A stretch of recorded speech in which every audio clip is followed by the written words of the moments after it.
দুর্গাদেবীর সামনে পল্টু সত্যদাদার সাথে দুর্গার খারাপ সম্পর্ক ও অহনাকে বের করে দিয়েছে বললেই সঙ্গে সঙ্গে তাড়িয়ে দেয় বাড়ি থেকে দুর্গাদেবী পল্টুকে। বন্ধুরা, আজকের পর্ব আমরা দেখতে পাবো যখন বাড়ি আসে দুর্গাদেবী, তক্ষুনি বৌমাগুলো সবাই বলে আমরা বাড়ি থেকে বার করে দিয়েছে ওই পল্টু।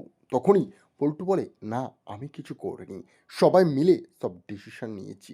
এবং সেই ডিসিশনে সহমত দেয় সবার সামনে দাঁড়িয়ে পিসিমণি।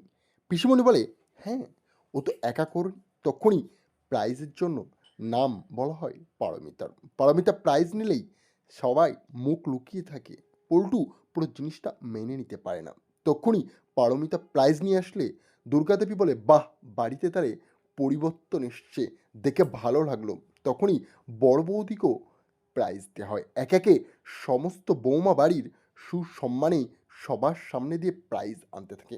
সেটা থেকে দুর্গাদেবী খুব খুশি হয় এবং অহনা এনে প্রাইজটা দুর্গাদেবীর হাতে তুলে দিয়ে বলে, এই প্রাইজের আসল হাকদার মা তুমি। তুমি না থাকলে এটা সম্ভব হতো না। তখন দুর্গা তার বাড়ির বৌমাগুলোকে জড়িয়ে ধরে খুব খুশি হয় সে বিষয়টা নিয়ে এবং বলে, তোমরা বাড়িতে ফেরত চলো।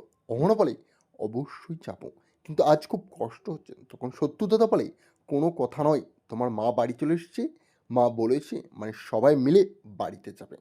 তখনই তারা বাড়িতে গেলে সবাই কান্নাকাটি করতে থাকে। অহনা বলে, আমাদেরকে কত ছোট কথা বলেছে, মা তার কোনো ঠিক ঠিকানা নেই।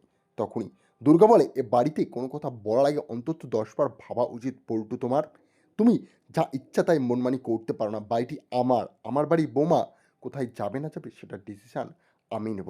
তখন পল্টু বলে, দেখ অর্জুন কেমন করে কথা শোনাচ্ছে। অর্জুন বলে, আমার মা যেটা বলবে সেটাই শেষ কথা, আমি অমন কথা তো শুনিনি। তখন অহনা বলে, ছি, তুমি হাজবেন্ড না অন্য কিছু? আর তখন পল্টু বলে, এ বাড়িতে আমার কোনো সম্মান নেই, আমি বেরিয়ে যাচ্ছি। আর দুর্গা তুমি থাকো। তখন দুর্গা বলে, বেরিয়েই যা, তুই মানুষের মাঝখানে শুধু ঝগড়া সৃষ্টি করতে পারিস, আর কিচ্ছু পারিস না। এ বাড়িতে আজ থেকে কোনোদিন পা রাখবি না। তখনই পিসি